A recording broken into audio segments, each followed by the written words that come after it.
Hello everyone, good evening and welcome back to the easiest English learning source, Hinkhoj और मैं हूं Ishita. Guys, हमने पिछले सेशंस में कितना कुछ सीख लिया। बहुत बहुत बातें सीखी हमने कि इंग्लिश में कैसे करेंगे। बट आज एक टॉपिक है जो रह गया, वो है अगर हम प्रोबेबिलिटी और पॉसिबिलिटी के बारे में बात करें। सबसे पहले जानते हैं कि प्रोबेबिलिटी क्या है और पॉसिबिलिटी क्या है। अब इमेजिन मैंने आपसे कहा हो सकता है आज शाम में बारिश होगी। अभी मैंने कहा कि बारिश होगी, हो सकता है, तो मैंने एक पॉसिबिलिटी बताई है। होने की चांसेस कम है, बस मैंने यूं ही बोल दिया आपको। बट अगर बहुत आंधी तूफान हो रही है और काले बादल दिख रहे हैं और मैंने कहा आज लगता है बारिश होगी ही, तो यहाँ होगी ही, ये मैंने प्रोबेबिलिटी की बात की है। जब भी आप अनश्योर होते हैं या बहुत ज्यादा कॉन्फिडेंट नहीं होते कि ऐसा होगा या ना होगा, तो आप पॉसिबिलिटी की बात करते हैं। बट अगर आप श्योर हैं कि ऐसा होगा ही, जैसे अगर मैंने नहीं पढ़ा तो मेरे एग्जाम में नंबर नहीं आएंगे, इसके बारे में मैं श्योर हूं, so that means I am talking about probability. अब आपको पता है कि पॉसिबिलिटी और प्रोबेबिलिटी क्या है। अब बात करते हैं सबसे पहले पॉसिबिलिटी की। जब हम पॉसिबिलिटी बताते हैं, यानी when we are not sure कि हम जो बोल रहे हैं वैसा होगा या नहीं होगा, 100% श्योर नहीं है, लेकिन हो सकता है हम 90% श्योर हो या हो सकता है हम 20% श्योर हो। It can be anything. तो जब भी ऐसी कुछ अनसर्टेन चीजें हैं जो आप कह रहे हैं कि हो सकता है या नहीं हो सकता, तो हम पॉसिबिलिटी की बात करते हैं। और उसमें हम वर्ड्स कौन से यूज करते हैं मैंने यहाँ लिख रखा है। तो एक एक करके हम उन वर्ड्स को पिकअप करेंगे और उनसे सेंटेंसेस बनाएंगे और जानेंगे कि इन वर्ड्स का यूज हम किस सिचुएशन में करते हैं, किस टाइम फ्रेम में करते हैं। तो आइए स्टार्ट करते हैं गाइस। देखिए, पॉसिबिलिटी में मैंने सबसे पहली चीज लिखी है कैन बी। कैन बी का मतलब क्या है? हो सकता है, कैन बी। नाउ यहाँ जब आप जनरल स्टेटमेंट बोलते हैं, जैसे मैंने बोला बाहर बारिश हो सकती है, it can rain. So can का भी यूज किया हमने जब मैं जनरल स्टेटमेंट बोल रही हूँ। तो अब सेंटेंसेस पे गौर करिए guys. It can be very cold in winters. अब कभी होता है कि बहुत ज्यादा ठंड पड़ती है और कभी होता है कम ठंड पड़ती है। यहाँ मैंने बोला है वेरी कोल्ड, तो हो सकता है कि विंटर्स में कम भी ठंड पड़े और बहुत ज्यादा भी पड़े। और इस बार मुझे ऐसा लग रहा है कि बहुत ज्यादा ठंड होने वाली है, तो मैंने यूज किया it can be very cold this winter. So यहाँ जो वर्ड यूज हुआ है कैन बी। नेक्स्ट सेंटेंस देखिए guys. You can easily lose your way in dark. जब अंधेरा होता है तो बहुत ही आसानी से आप गुम हो जाते हैं, बट कुछ लोग टॉर्च की मदद से गुम नहीं होते हैं। तो यहाँ आई एम नॉट श्योर कि आप गुम होंगे या नहीं। मे बी अंधेरे में भी आप घर का रास्ता कई बार ढूंढ लेते हैं, because you know from where to go, which part to go. So you can easily lose your way in dark. आप अंधेरे में आसानी से अपना रास्ता भूल जाएंगे। Next, people can be really rude. So it happens sometimes कि लोग काफी rude हो जाते हैं, हमसे बहुत गंदे तरीके से बात करते हैं। In that case, हम किसी किसी पर्सन से ही रूड होते हैं, या फिर वो कोई कोई पर्सन होता है जो हमसे रूड होता है।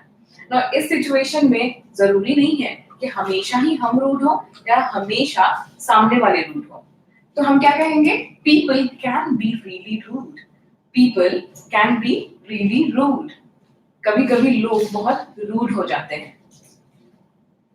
It can be really hard to find somebody. It can be really hard to find somebody. अब यहाँ जरूरी तो नहीं है कि आप जिसे ढूंढ रहे हो वो ना ही मिले, कई बार मिल भी जाते हैं ना। तो यहाँ पॉसिबिलिटी की बात की है हमने कैन बी का यूज करके। कभी कभी किसी को ढूंढना बहुत मुश्किल हो जाता है। Can be. सो नोटिस करिएगा गाइस, ये कैन बी बार बार यूज किया है मैंने, कैन और कैन बी, इन दोनों का यूज हम पॉसिबिलिटी में करते हैं, कैन बोले या कैन बी बोले। अब आइए नेक्स्ट वर्ड पे चलते हैं। नेक्स्ट वर्ड है कुड। अब आप बोलेंगे कैन कुड दोनों सेम होता है, तो मैंने यहाँ एक्सप्लेनेशन लिख रखा है। कुड का यूज हम तब करते हैं जब हम उसी पॉसिबिलिटी के बारे में बात कर रहे हो जो पास्ट टेंस की हो। फॉर एग्जांपल, पहले कोई बात बीत गई पर आप सोचते हैं कि ऐसा होना चाहिए था, या ऐसा कुछ पॉसिबल था उस टाइम पे। सो पास्ट के बारे में आप जब भी बात कर रहे हो तो आप कैन की जगह कुड लगाते हैं। सिर्फ इसका दूसरा फॉर्म है, मीनिंग बिल्कुल सेम है, फॉर्म बस अलग है। सो जब भी आप पिछली घटना के बारे में कुछ पॉसिबिलिटी बता रहे हो कि अगर मैं पढ़ लिया होता तो मेरे अच्छे नंबर आ सकते थे। सो मैंने पहले की बात की है, पास्ट की, भूतकाल की, यहाँ मैंने कुड का यूज किया है। सेंटेंसेस देखिए, ज्यादा क्लैरिटी होगी। I remember winters in London, we could go by without ever seeing the sun. अब मैं अगेन, आपको याद है मैंने बताया था मैं लंदन जा चुकी हूँ, वो बहुत ही फेक न्यूज था, यहाँ भी मैंने कुछ फेक ही यूज किया है। So I really wish I could go to London, तो इसलिए मैं बार बार ये लंदन यूज करती हूँ। सो मैंने लिखा है आई रिमेंबर विंटर्स इन लंदन, मुझे लंदन की सर्दियां याद है, यानी जब सर्दी पड़ती थी वहां पे, उस बारे में मैंने बात किया है। सो पास्ट फॉर्म के बारे में बात किया जब मैं लंदन में थी। Week could go by without ever seeing the sun. यानी सप्ताह बीत जाते थे, हमें सूरज नहीं दिखता था। सो पास्ट टेंस की बात है यहाँ पे, इसलिए मैंने क्या यूज किया है, could। यहाँ can यूज करेंगे तो सेंटेंस ग्रामेटिकली इनकरेक्ट हो जाएगा।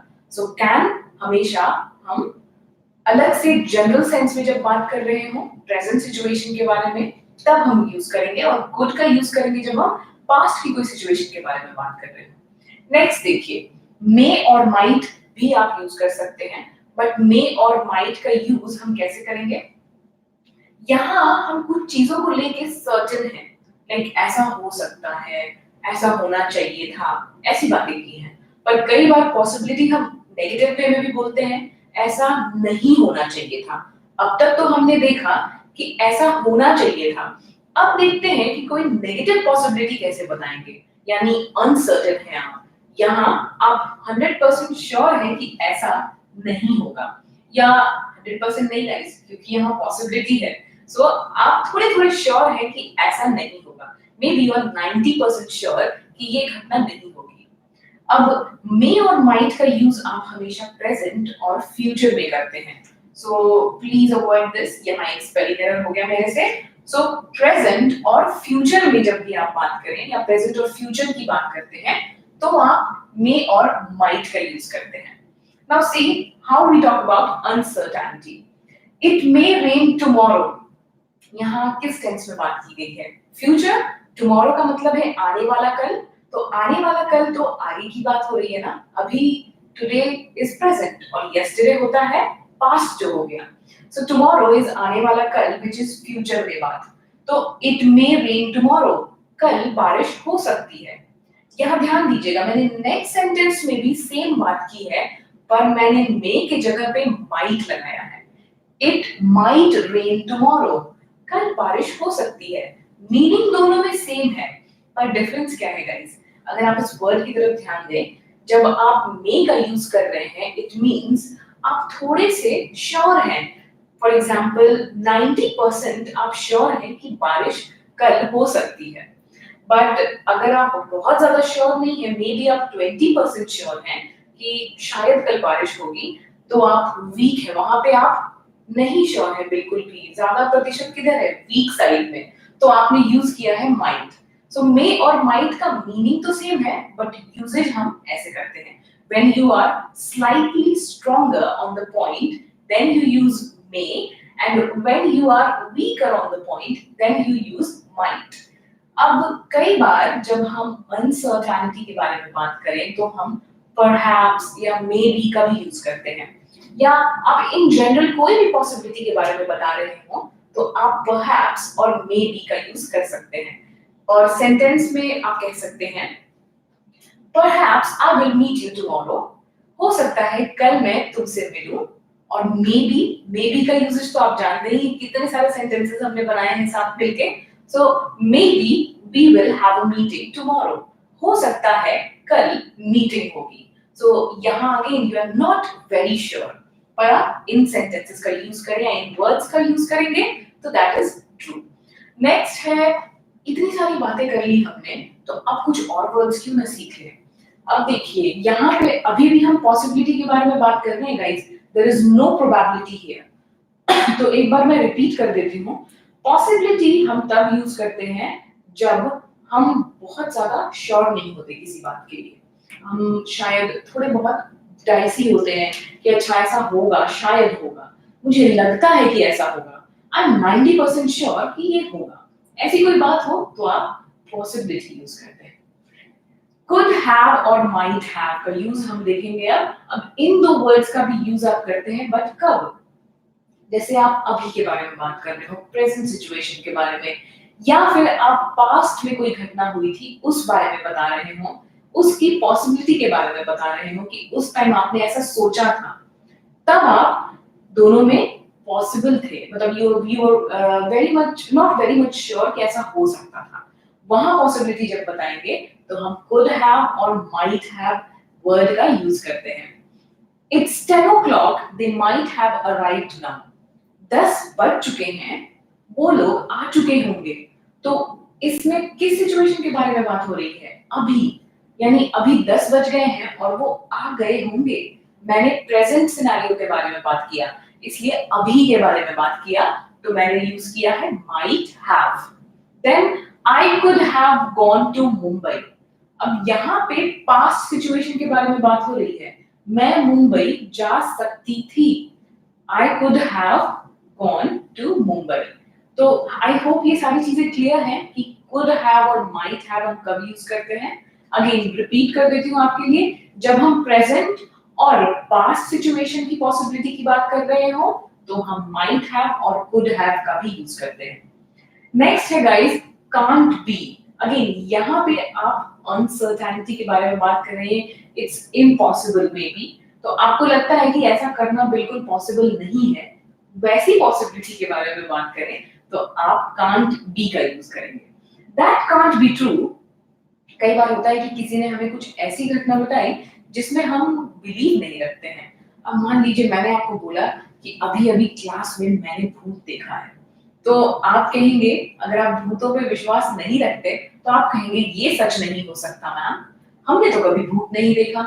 तो वहां पे आपने कहा दैट कांट बी ट्रू, ये सच नहीं हो सकता है। नेक्स्ट है you can not be serious. आप उसी घटना के बारे में अगर मुझसे बताएं तो आप ये सेंटेंस भी यूज कर सकते हैं, आप सीरियस नहीं हो सकते ma'am, you can not be. So can't और कैन नॉट बिल्कुल सेम है, It's just that cannot का शॉर्टकट हम can't यूज करते हैं। So I hope कि आप possibility के बारे में जब आप बात करेंगे तो you will be very much confident कि हम कैसे बोलें। अब एक बार थोड़ा रिपीट कर लेते हैं। Can be का यूज हम करते हैं in general statement, जब आप कुछ भी बोल रहे हो, like कोई भी possibility के बारे में आप generally बता रहे हो तो आप can be यूज करेंगे। अब आते हैं tenses specific। जब आप पास्ट टेंस के बारे में यानी भूतकाल के बारे में बात करें तो आप could का यूज करते हैं, ये can का ही पास्ट फॉर्म है। नेक्स्ट है जब आप अनसर्टेन हैं, जब आप जानते हैं कि ऐसा हो सकता है या नहीं हो सकता, आपको कुछ श्योरिटी नहीं है, तो आप प्रेजेंट और फ्यूचर वाले केस में मे और माइट लगाते हैं। अगेन प्रेजेंट और पास्ट सिचुएशन में हम could have और might have का भी यूज करते हैं depending on the sentence you are framing। can't be हम जब जानते हैं कि ये impossible है या हमें पता है कि ये possible नहीं हो सकता, ऐसा करना impossible है, तब हम can't be का यूज करते हैं। गाइस ये सिचुएशन था जब हम possibility बता रहे हो, तो रिमेंबर मैंने बताया था ना possibility is different and probability is different। So अब हमने पॉसिबिलिटी तो सीख लिया पर प्रोबेबिलिटी भी सीख लेते हैं। सो प्रोबेबिलिटी क्या है पहले ये जाने। पॉसिबिलिटी तो आप सब और जान गए हैं और प्रोबेबिलिटी के बारे में भी मैंने आपको अभी बताया था। सो प्रोबेबिलिटी एक बार फिर से रिपीट कर देते हैं। जब आप श्योर हैं कि ऐसा नहीं होगा या ऐसा नहीं होना चाहिए, like you are very much sure कि ये सिचुएशन नहीं क्रिएट होगी, ये घटना नहीं होगी, ऐसी कोई बात बताने के लिए आप प्रोबेबिलिटी का यूज करते हैं। Like you are much not very much sure में पॉसिबिलिटी और you are much sure that this will not happen then probability. तो प्रोबेबिलिटी में हम कुछ वर्ड्स का यूज करते हैं जैसे विल, अब विल का यूज हम कब करते हैं गाइस? जब हम फ्यूचर के बारे में बात करें। सो टेंसेस में भी आपने कभी ना कभी पढ़ा होगा विल वर्ड फ्यूचर के लिए आता है। सो फ्यूचर के बारे में जब आप कॉन्फिडेंट हैं, फ्यूचर के बारे में कॉन्फिडेंट है, आप जानते हैं कि फ्यूचर में ऐसा होगा या फ्यूचर में ऐसा नहीं होगा, आप तब विल का यूज करते हैं। या फिर आप अगर किसी को कुछ आश्वासन देना चाहते हैं, यानी आप उनको बताना चाहते हैं घबराओ मत ऐसा नहीं होगा, या घबराओ मत ऐसा होगा। तो जब भी आप आश्वासन दें तो आप विल का यूज करते हैं, या फिर फ्यूचर में आप कॉन्फिडेंट है कि ऐसी घटना होगी तो हम विल वर्ड लगाते हैं। Let's see sentences. The sun will rise tomorrow. So सूरज कल उगेगा। ये तो कोई चेंज नहीं कर सकता गाइस।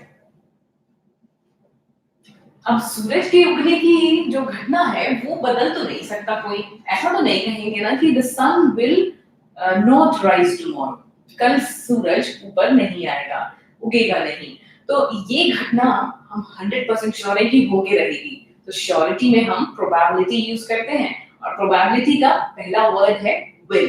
विल लगाएंगे हम when we are 100% sure. Now next word, Neha will be late for the class. Neha will be late for the class. ये वर्ड आपने बताया क्योंकि मान लीजिए मैं आपकी क्लास ले रही हूँ अभी 4 o'clock से, तो आपकी एक फ्रेंड है नेहा जिन्होंने कहा कि आज मैं क्लास में थोड़ी लेट हो जाऊंगी, तो तुम लोग इशिता मैम को बता देना। तो यू आर श्योर कि नेहा क्लास में लेट आएंगी, इसलिए आपने क्या बताया मुझे? Neha will be late for the class. Don't worry, घबराओ मत, you will pass the examination. आपके फ्रेंड का एग्जामिनेशन है और आपका फ्रेंड बहुत ही ज्यादा घबराया हुआ है या वो बहुत ज्यादा घबराई हुई है, तो आप उनको आश्वासन देते हैं कि दोस्त तुम घबराओ मत, तुम पास हो जाओगी, क्योंकि आपने देखा उन्होंने बहुत मेहनत की है, उनको पूरी नॉलेज है। तो आप यहाँ पे श्योर हैं कि वो पास हो जाएंगे, बट क्योंकि आपके फ्रेंड थोड़ा घबरा रहे हैं इस वजह से आप उनको आश्वासन देंगे। Don't worry, you will pass the examination. घबराओ मत, तुम एग्जाम पास कर जाओगी। अब देखते हैं इसी का नेगेटिव फॉर्म, जब हम किसी बारे में बात करें जो हम बिल्कुल ही श्योर नहीं है, एंड वी नो कि हम श्योर नहीं है तो ऐसा नहीं होगा, तो ऐसा कुछ बोले तो हम यूज करते हैं will not या फिर won't। दोनों का मीनिंग सेम है गाइस, और दोनों वर्ड्स आप यूज कर सकते हैं। और इसका यूजेज कहाँ होगा मैंने बताया, आप जब बिल्कुल बिल्कुल भी श्योर हैं, बिल्कुल ही श्योर हैं कि कुछ होने वाला है या कुछ नहीं होने वाला है, ऐसा कुछ भी आप बताएं तो आप विल नॉट या वोंट का यूज करेंगे। एग्जाम्पल, अगर मान लीजिए मेरा घर ऑफिस से 20 किलोमीटर दूर है, अब अगर मैं 9 बजे मुझे पहुंचना है यहाँ पे और मैं 8 बजे निकलूं पैदल चल के, तो क्या मैं पहुंच जाऊंगी 9 बजे 1 घंटे में? आई डोंट थिंक इन 20 किलोमीटर 1 घंटे में कवर कर पाऊंगी, क्योंकि मैं बहुत धीरे चलती हूँ और वैसे भी मुझे चलना फिरना ज्यादा पसंद नहीं है। तो यहाँ पे लोग मेरे बारे में क्या कहेंगे? लोग कहेंगे if Ishita will walk, if Ishita will walk, इस सेंटेंस का एक पार्ट है जिसमें एक बात कही गई है। अगर इशिता चल के आई तो she won't reach on time, तो वो टाइम पे ऑफिस नहीं पहुंच पाएगी। she won't reach office on time कह सकते हैं या on time।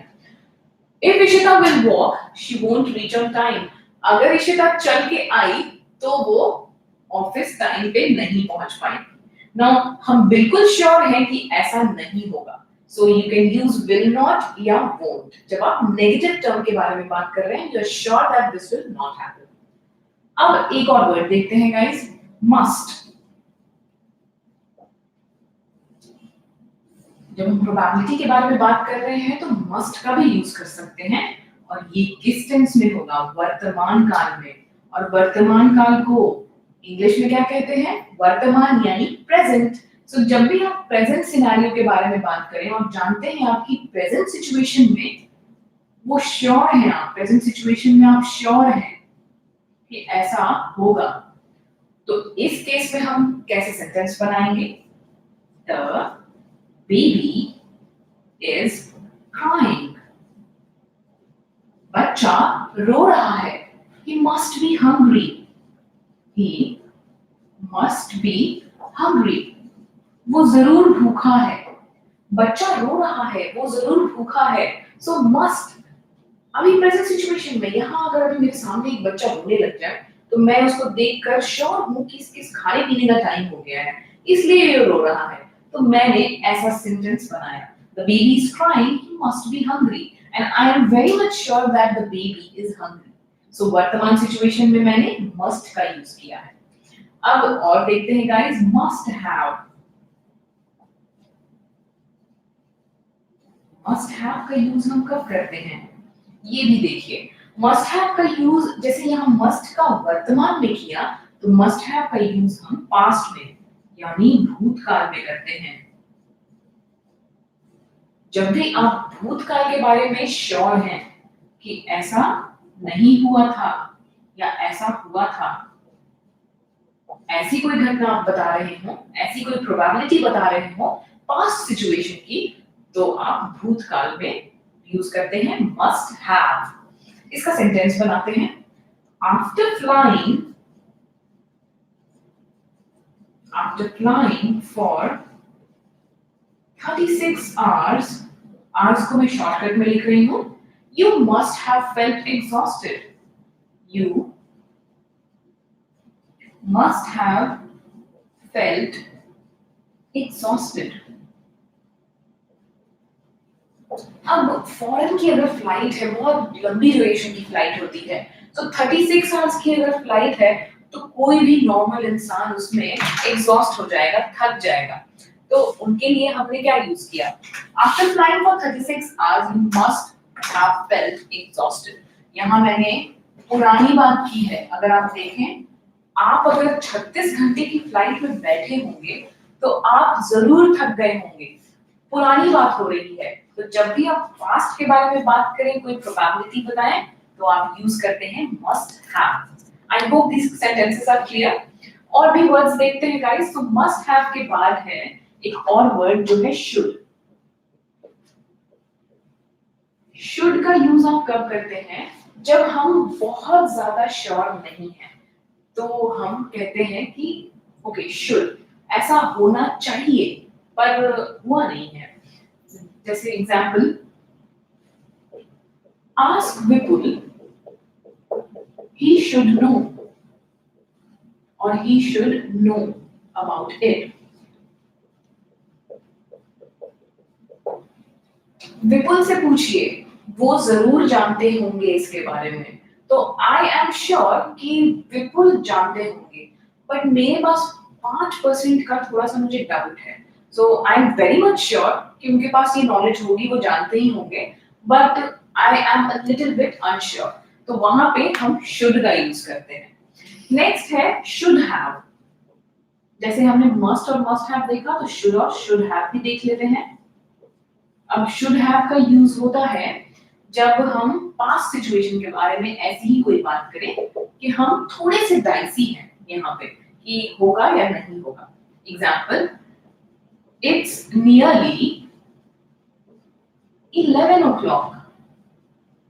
11, ऑलमोस्ट 11 बज चुके हैं। They should have arrived by now. They should have arrived by now.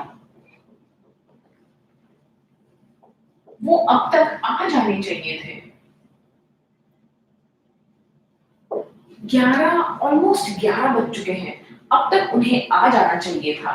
सो यहाँ पे क्या है, आए नहीं है वो, तो ऐसी कोई पॉसिबिलिटी, ऐसी कोई प्रोबेबिलिटी बता रहे हैं आप, तो you can use should have. अब ये सारे सेंटेंसेस आई होप आपको क्लियर है गाइस, क्योंकि यहाँ आगे हमने पॉसिबिलिटी तो देख लिया पहले, अब हम प्रोबेबिलिटी देख रहे हैं। पॉसिबिलिटी में हम कब यूज करते हैं सारी चीजें, जब हम 100% श्योर नहीं है and more of the percentage is about the doubt, may be हम 50% श्योर या 50% अनश्योर हैं, तो हम पॉसिबिलिटी वाले वर्ड्स यूज कर रहे थे। यहाँ प्रोबेबिलिटी तब होता है व्हेन वी आर 100% श्योर और नियरली 100% श्योर। तो यहाँ मैं 100% श्योर हूँ फ्यूचर के बारे में, तो मैं यूज करूंगी विल का। विल का यूज करेंगे व्हेन कोई घटना आगे होने वाली है और हम जानते हैं कि ऐसा होगा, हमारे पास उस चीज का प्रूफ है, तब आप विल का यूज करेंगे। देन विल नॉट और वोंट, जब आप 100% श्योर हैं कि वो घटना नहीं होगी, यानी नेगेटिव वर्ड जब आप यूज करें, यानी नेगेटिव जो कुछ बताने वाले हैं, तो आप won't या will not यूज करते हैं। देन प्रेजेंट सिचुएशन के बारे में आप जानते हैं कि ऐसा होगा, तब आप must लगाते हैं। और फिर पास्ट टेंस के बारे में जब आप श्योर हैं कि ऐसा होगा, तो आप must have लगाते हैं, या ऐसा हुआ था, सो पास्ट सिचुएशन यानी हुआ था, तो must have। And when you use it with should or should have, तो should have में past होता है और should में आप present situation के बारे में बता रहे हैं कि चलो उनसे आप पूछ लो, उन्हें जरूर पता होगा। Now should और should have में you are 99% sure but 1% you have doubt, तो यहाँ भी probability नहीं आ गया because it is nearly 100%। ऐसी कोई भी बात हो, possibility या probability वाले, I hope आप sentences को use कर लेंगे। अब हम अपना नेक्स्ट सिनेरियो देखेंगे गाइस। पॉसिबिलिटी प्रोबेबिलिटी बहुत हो गया, हमने बातें कर ली। अब आगे बातें करते हैं कि प्रेडिक्शन कैसे कर सकते हैं हम किसी चीज की। सो प्रेडिक्शन, कभी आपने प्रेडिक्ट किया है कुछ? मुझे पता है अगर आप पंडित जी के पास जाएंगे तो वो आपको बहुत सारी बातें भर देंगे आपके दिमाग में कि अगर आपने उनको दक्षिणा नहीं दी तो वो आपके साथ बुरा कर देंगे, ऐसा कुछ होता है ना। तो वो क्या कर रहे हैं, वो भविष्यवाणी कर रहे हैं, हालांकि भविष्यवाणी उनकी हमेशा सही नहीं होती है।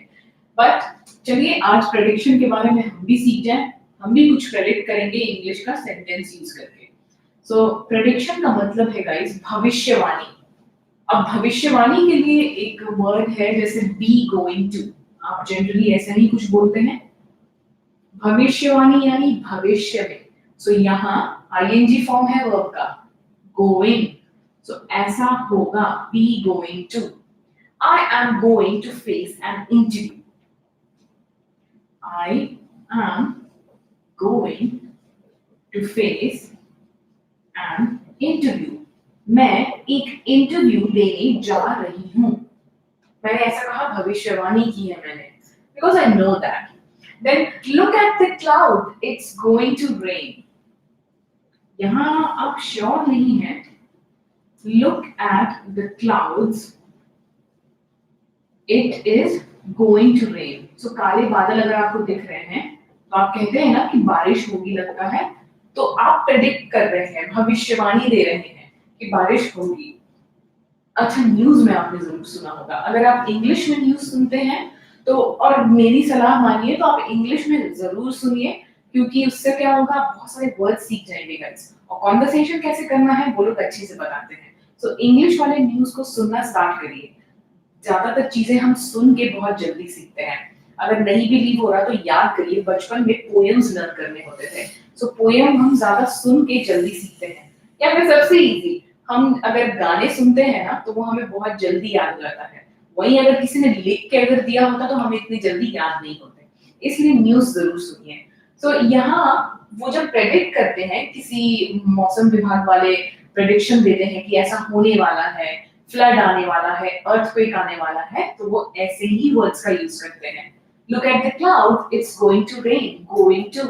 अब आप देखिए यहाँ भी मैंने यूज किया है गोइंग टू, सो ये वाला वर्ब आप यूज करेंगे when you are predicting something.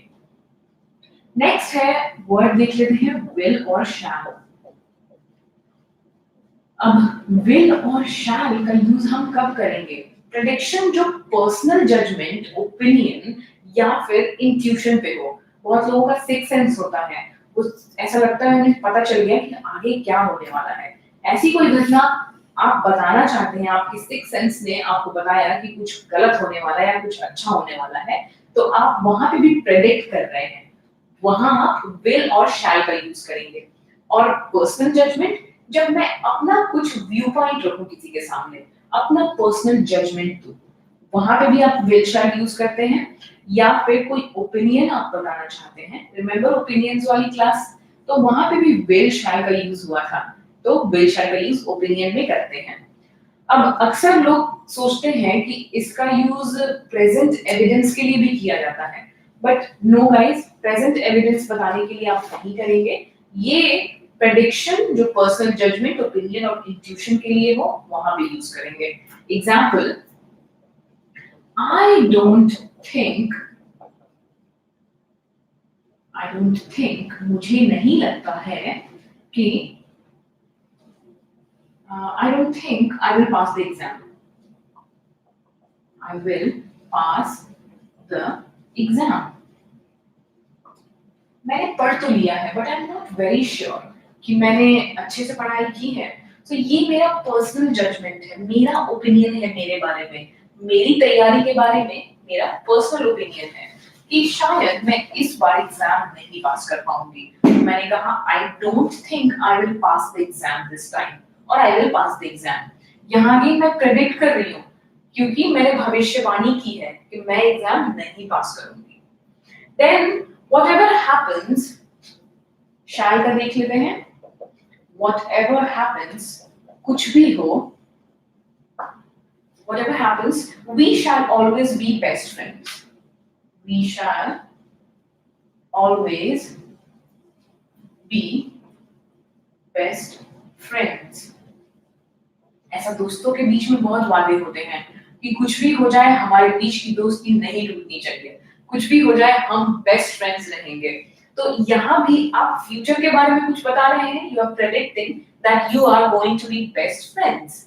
तो आपने उस अपने पर्सनल ओपिनियन को रखा है, अपने इंट्यूशन को रखा है कि हम आगे भी अच्छे ही दोस्त रहेंगे, मुझे पता है। So whatever happens, we shall always be best friends. कुछ भी हो, हम अच्छे दोस्त बन के रहेंगे। ये गाइस बात थी जब हम भविष्यवाणी करते हैं। अब ये भविष्यवाणी तो कर ली हमने, अब बात करते हैं अगर किसी को सिंपैथी दिखानी हो। सिंपैथी हम कब दिखाते हैं? अब हर एक बात पे सिंपैथी मत दिखाइएगा, लोग काफी सिंपैथी दिखाने लग जाते हैं छोटी-छोटी बातों पर। So it is not a good habit because everybody doesn't know, require your sympathy. So जहाँ जरूरत हो वहीं पे सिंपैथी दिखाइए। सिंपैथी का मतलब है, अब मान लीजिए किसी के साथ बहुत बुरा हुआ है, आप वहां पे क्या बोलेंगे या क्या अपनी बात कैसे रखेंगे, उनसे कैसे बातें करेंगे, वो मैं आपको अब बताऊंगी। तो आइए स्टार्ट करते हैं। शोइंग सिंपैथी यानी संवेदना व्यक्त करना।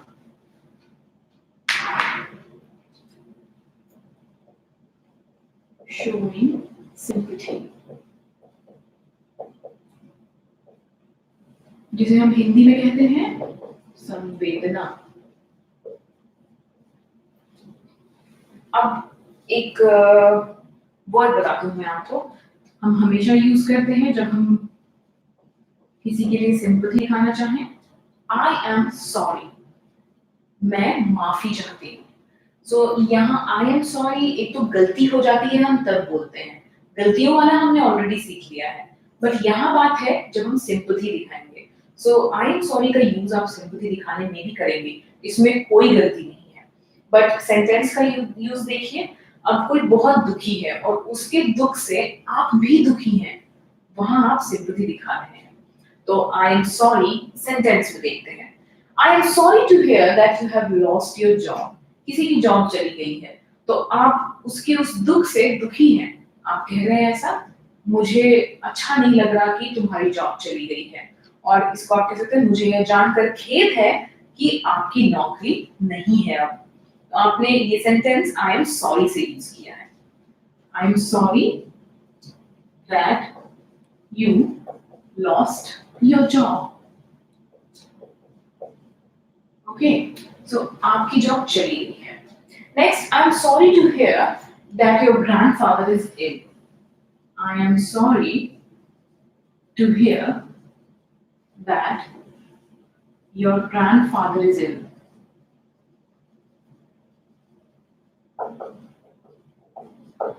अब यहाँ माफी नहीं है, अगेन खेद है। यहाँ सॉरी खेद के लिए यूज किया जा रहा है। मुझे यह जानकर दुख हुआ या मुझे खेद है कि आपके ग्रैंडफादर बीमार हैं, आपके दादा या नाना बीमार हैं। Next, I am sorry to hear that your bike has been stolen. I am sorry to hear that your bike हटा देते हैं, मोबाइल लिखते हैं, ये ज्यादा दुख की बात है guys. That your mobile is stolen. I think mobile अगर चोरी हो जाए तो लोग ज्यादा दुखी होंगे, ना कि बाइक चोरी हो जाए तो, क्योंकि मोबाइल पे तो पूरी दुनिया चल रही है हमारी। सो इसलिए मोबाइल अगर चोरी हो गया तो बहुत दुख होता है, और किसी के बारे में भी अगर हम सुन लें कि उनकी मोबाइल चोरी हो गई है तो भी बहुत दुख होता है। So I am sorry to hear that your mobile is stolen. मुझे यह जानकर बहुत दुख हुआ कि आपका मोबाइल किसी ने चुरा लिया है। नेक्स्ट सेंटेंस देखते हैं। I am sorry to hear that you had an accident. अब किसी की एक्सीडेंट हो गई है, वहां पे भी सिंपैथी दिखाना है, तो I am sorry to hear that you had an accident. मुझे यह जानकर बेहद दुख हुआ कि आपकी एक्सीडेंट हो गई थी।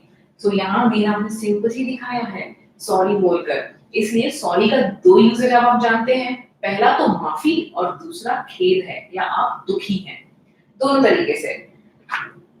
अब कुछ और भी सेंटेंस आप यूज कर सकते हैं, वर्ड्स मैं बताती हूँ। व्हाट अ पिटी, या फिर व्हाट अ शेम। शेम यानी बहुत ही शर्मसार, और पिटी का मतलब क्या होता है, अगेन आप बहुत ही ज्यादा उनके लिए दयालु हो रहे हैं अंदर से, या आपको लग रहा है कि ओ नो, उस बेचारे के साथ बहुत बुरा हुआ है, उस बेचारे के साथ बहुत बुरा हुआ। ऐसी जब भी कोई फीलिंग आपके अंदर आए, दैट इज सिंपैथी। और उसको व्यक्त कैसे करेंगे, व्हाट अ पिटी यूज करके। एक तो आई एम सॉरी हमने देख लिया, बट व्हाट अ पिटी भी यूज कर सकते हैं। अब इट्स अ शेम का कुछ सेंटेंसेस और पिटी का कुछ सेंटेंसेस देख लेते हैं गाइस। व्हाट अ पिटी के लिए आप कह सकते हैं, it's a pity that we lost the match. यह अफसोस हो रहा है या इसे सुनकर मुझे शर्म आ रही है कि हमने मैच खो दिया या फिर मैच हम हार गए। सो यहाँ क्रिकेट मैच जब गली में होती थी तो रिमेंबर टीम डिवाइडेड होते थे, तो ऑब्वियसली एक टीम के लोग दूसरी टीम से बहुत खुंदक खाते हैं। तो जब हम हार जाते हैं ऐसे गली मोहल्ले वाली क्रिकेट में भी तो बहुत ही दुख होता है गाइस। वहां सिंपैथी अपनी टीम को दिखाने के लिए आप यूज कर सकते हैं व्हाट अ पिटी, या फिर it's a pity we lost the match. Then you can always use it's a shame that she doesn't know how to behave. अब किसी का बिहेवियर बहुत ही खराब है और उन्होंने आपसे रिलेटेड किसी पर्सन से गंदा बिहेवियर कर दिया। इमेजिन, अब आपको एक सिचुएशन बताती हूँ। रोड पे आप जा रहे हैं, आपके साथ आपके फादर हैं, और किसी ने आके उनसे झगड़ा कर दिया। ऑब्वियसली हमें अच्छा तो नहीं लगेगा और बहुत ही बुरा लगेगा। और अगर बगल वाले कोई अंकल आंटी ने अगर आपको सिंपैथी दिखाई कि झगड़ा हो गया आपके पापा का, तो वो ऐसे ही तो कहेंगे, it's a shame that she doesn't know how to speak. अब जिन्होंने ये घटना की है, जिन्होंने आपके पापा से लड़ाई की है, उनके लिए वो कह रहे हैं कि इट्स अ शेम कि उनको ये नहीं पता कि कैसे बिहेव करना है। ये आप शर्म, जब किसी शर्म की बात हो, यानी उस बंदे के लिए जिसने गलत काम किया है, तब आप इट्स अ शेम या व्हाट अ शेम यूज करते हैं। आई रिमेम्बर, इससे मुझे एक इंसिडेंट याद आता है, आपको बताती हूँ। एक बार मैं एक गेम खेल रही थी, दैट वाज सम रेस्टोरेंट वाला गेम, जहाँ पे ऑर्डर ऐसे आते थे और ऑर्डर मुझे देना होता था। सो आपने देखा होगा बहुत सारे प्ले स्टोर पे गेम्स होते हैं ऐसे ऑर्डरिंग वाले। सो जब भी कोई चीज कस्टमर मुझसे मांगता था उसमें, तो उसमें ऐसे आवाज आती थी मोबाइल से, सच अ शेम। और मुझे एक्चुअली बहुत शेम होता था कि ओ गॉड, मेरे पास ये चीज नहीं है जो मैं कस्टमर को दूं, तो मेरे पॉइंट्स भी उससे डिक्रीज हो जाते थे। तो that is shame for me. मुझे ये देखकर शर्म आ रही थी कि मैं उनको प्रोवाइड नहीं कर पा रही हूँ। सो ऐसा कोई भी सिचुएशन हो जहां आप थोड़ा शेमफुल महसूस करें तो आप शेम वर्ड का यूज कर सकते हैं, या फिर किसी की बिहेवियर से आपको शर्म आ रही है तो आप ये वर्ड यूज कर सकते हैं। अब देखते हैं गाइस कुछ ऐसे फ्रेजेस जो सिंपैथी एक्सप्रेस करने के लिए हम यूज करेंगे। अब फ्रेजेस रिमेंबर हमने कितने सारे सीख रखे हैं, तो यहाँ सिंपैथी के लिए कुछ फ्रेजेस देख लीजिए डिफरेंट। सबसे पहला है दैट्स टू बैड, ये बहुत ही बुरा है। किसी ने आपको बोला मेरी मोबाइल गुम हो गई, क्या तुमने देखी है? तो आपने बोला oh no that's too bad, oh God बहुत बुरा हुआ, ऐसा हम बोलते हैं ना। या दैट्स सो सैड भी कह सकते हैं, ओह कितना उदासी भरा माहौल है कि मेरा मोबाइल गुम हो गया। सो अक्सर आप उदास हो जाते हैं और बहुत बुरा फील करते हैं किसी और के लिए। नेक्स्ट है I am sorry what a bad luck, I am sorry what a bad luck. अब यहाँ आई एम सॉरी अगेन ये माफी मांगना नहीं है, खेद प्रकट करना है। सो आप खेद प्रकट कर रहे हैं कि ऐसा गलत हो गया, व्हाट अ बैड लक, कितना बुरा लक था। Then I hope things get better, I hope things get better, आशा करती हूँ कि चीजें और अच्छी हो जाएंगी, डोंट वरी। ऐसा आप जब भी किसी को सिंपथाइज कर रहे हो तो यूज करेंगे। नेक्स्ट है I hope you feel better soon, किसी की तबीयत खराब है तो आप कह सकते हैं I hope you feel better soon. I hope आशा करती हूँ कि आप जल्दी अच्छा महसूस करने लगे। सो कोई बीमार हो तो आप उनको सिंपैथी दिखाने के लिए ये सेंटेंस यूज करेंगे। देन व्हाट अ पिटी हमने ऑलरेडी देख लिया है। नेक्स्ट है I can't tell you how sorry I am, मैं तुम्हें बता नहीं सकती कि मुझे कितना बुरा लग रहा है। I can't tell you how sorry I am. Then we have you must be very upset about it. Guys, sympathy दिखाने से पहले हमें अंदर से empathize करना होगा। आप बोलेंगे अब empathize क्या होता है? Now empathy is all about putting yourself in somebody's situation. तो किसी की situation पे आप खुद को रखेंगे तभी तो और अच्छे से इन words का यूज कर सकते हैं या इन sentences को बोल सकते हैं। इसलिए अपने आप से naturally when you have that empathy वाला thing, तो आप अपने आप से वो सेंटेंसेस निकल जाएंगे आपके मुंह से, देखिएगा। So you must be very upset about it, आप अभी बहुत ज्यादा परेशान होंगे, मैं समझ सकती हूँ। Then I sympathise with your condition, यहाँ सिंपैथाइज का वर्ड भी यूज कर लिया हमने और उनको बता दिया कि मुझे बहुत ही बुरा लग रहा है, मैं आपकी कंडीशन के लिए आपके साथ खड़ी हूँ, सो डोंट वरी। ऐसा एक आपने सेंटेंस में उनको अच्छे से सिंपैथी दे दी। अब जब किसी ने हमें इतना अच्छा अच्छा वर्ड्स कहा तो हमें भी तो कुछ रिप्लाई करना चाहिए ना, ऐसे चुपचाप बैठना तो और मायूस हो जाएंगे हम। सो जब भी आपको कोई सिंपैथाइज करे या एम्पैथाइज करे तो उस सिचुएशन में आप क्या रिप्लाई करेंगे? अब मान लीजिए किसी ने बोला मुझे oh so sad, that's too bad, ये सारे वर्ड्स का रिप्लाई हम कर सकते हैं it's very kind of you,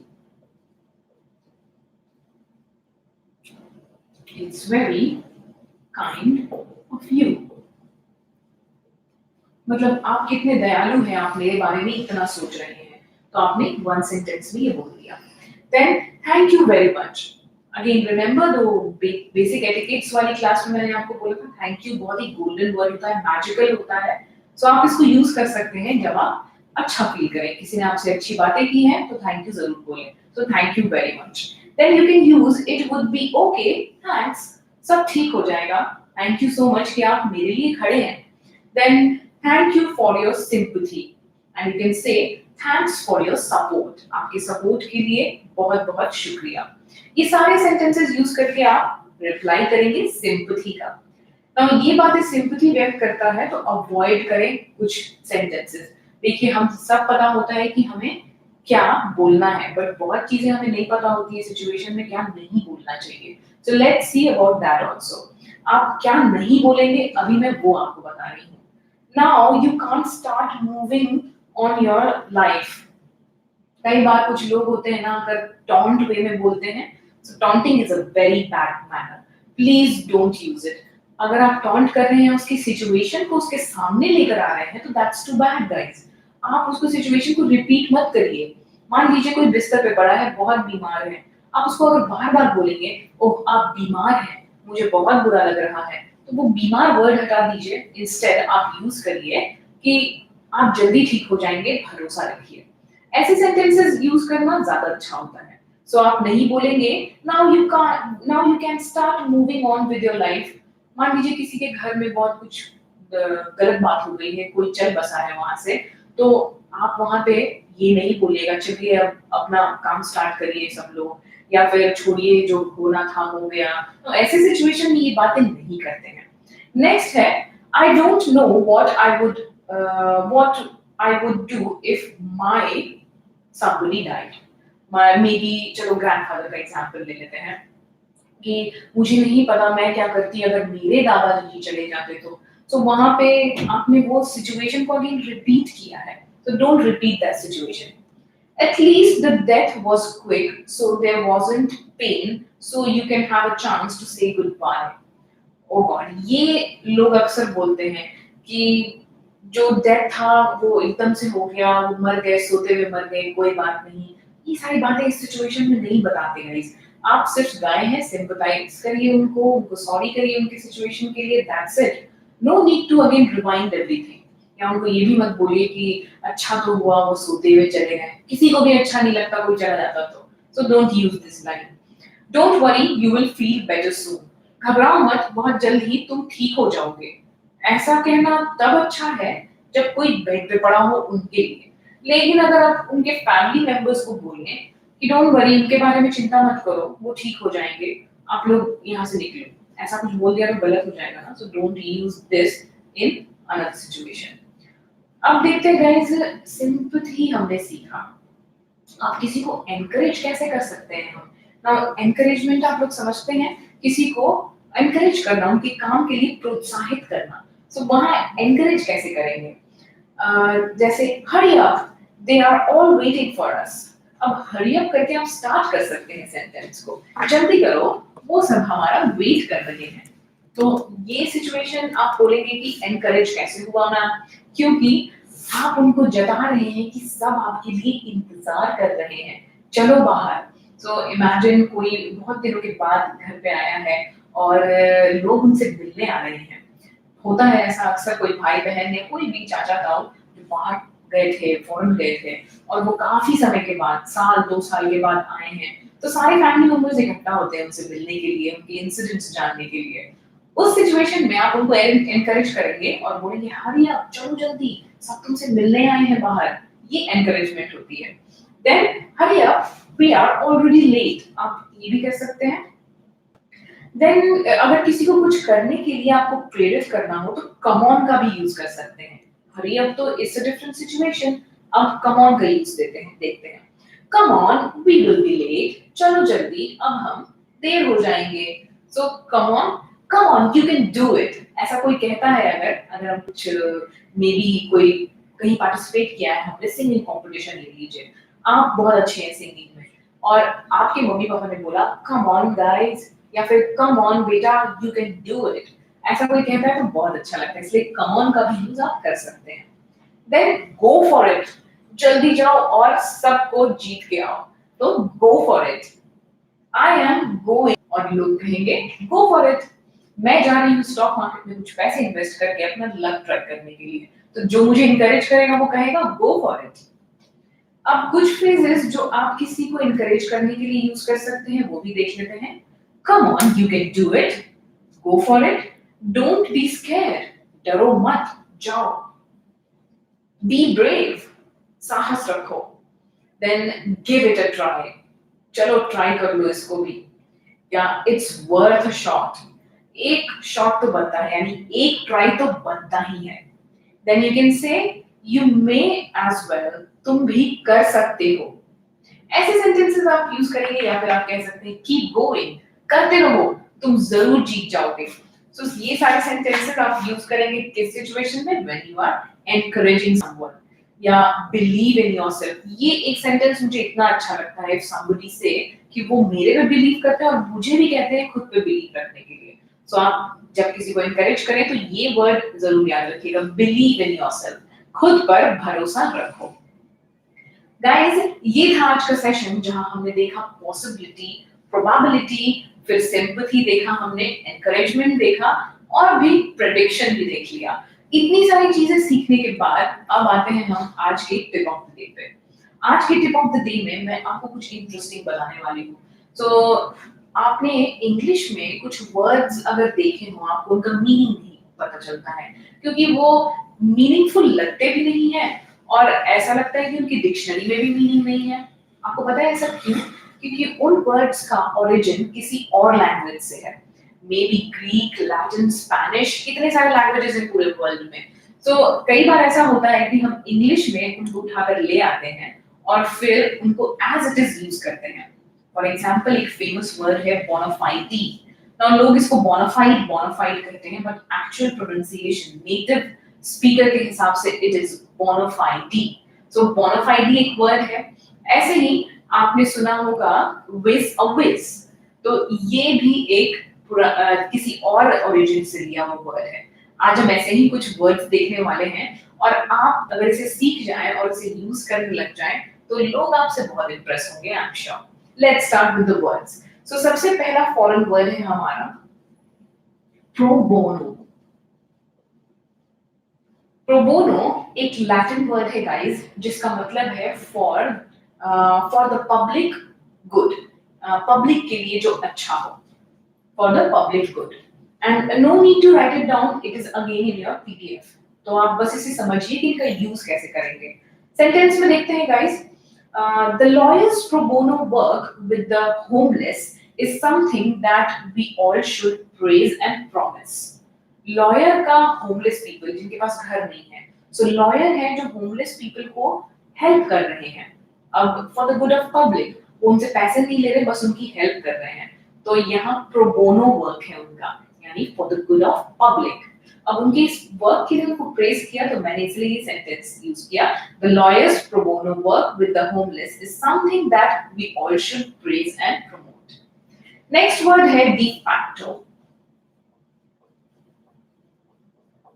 इसको भी आप देखेंगे इंग्लिश में कई जगह यूज होता है, ये है लैटिन वर्ड अगेन, और इसको इन फैक्ट बोला जाता है। इन फैक्ट भी आप यूज कर सकते हैं और डी फैक्टो यूज करेंगे तो it means the same. So English में इसका मतलब है इन फैक्ट, यानी किसी बात को आप अगर बताना चाहते हैं, उसकी हकीकत बताना चाहते हैं, तब इस वर्ड का यूज किया जाता है। John became the de facto man of the house when his father was killed in the car accident. तो जॉन के फादर कार एक्सीडेंट में गुजर गए थे। उनके लिए अब क्या हुआ, उनका जो पूरा प्रॉपर्टी है, उनका जो पूरा हाउस है, अब उनके नाम हो चुका है। तो वहां पे de facto, in fact, यानी फैक्ट के हिसाब से अब पूरी प्रॉपर्टी जॉन की है। नेक्स्ट है बोनाफाइडी, जो मैंने अभी आपको बताया था, बोनाफाइडी। इसको आप बोनाफाइड भी बोलते हैं, but original it is bona fide. दोनों ही प्रोनाउंसिएशन करेक्ट है guys, so you can use whatever you feel comfortable in. This is again a Latin word और इसका मतलब है विद गुड फेथ, अच्छे नियत से। Example, the jeweller stated that the large diamond was bona fide and valuable। तो ये जो लार्ज डायमंड है वो अच्छे नियत से, ऑनेस्टली उसको कलेक्ट किया गया है। तो उस डायमंड, उस ज्वेलर ने उसको सही तरीके से अपने घर पे लेके आया है या सही तरीके से खरीदारी की है उसकी। सो बोना फाइडी यानी for the good faith. Next है इप्सो फैक्टो।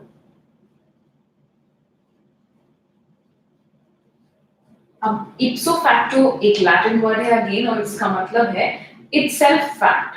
इप्सो फैक्टो यानी स्वतः सिद्ध। अब the enemy of one's enemy may be ipso facto to a friend।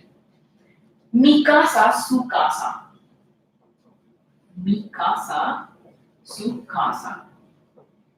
और ये वर्ड स्पेनिश वर्ड है जिसका मीनिंग है my house is your house. जब ऐसा कुछ कहना चाहें आप अपने फ्रेंड्स को या किसी और फैमिली मेंबर्स को, तो आप कह सकते हैं मी casa su casa, मेरा घर तुम्हारा ही घर तो है। देन अल्लाह खाते, अल्लाह खाते. This word is again a French word जिसका मतलब है according to the card, card के हिसाब से. With a whiz, French word है यानी face to face. I want to meet him with a whiz. इसका मतलब I want to meet him face to face. Then we have quid pro quo. Quid pro quo.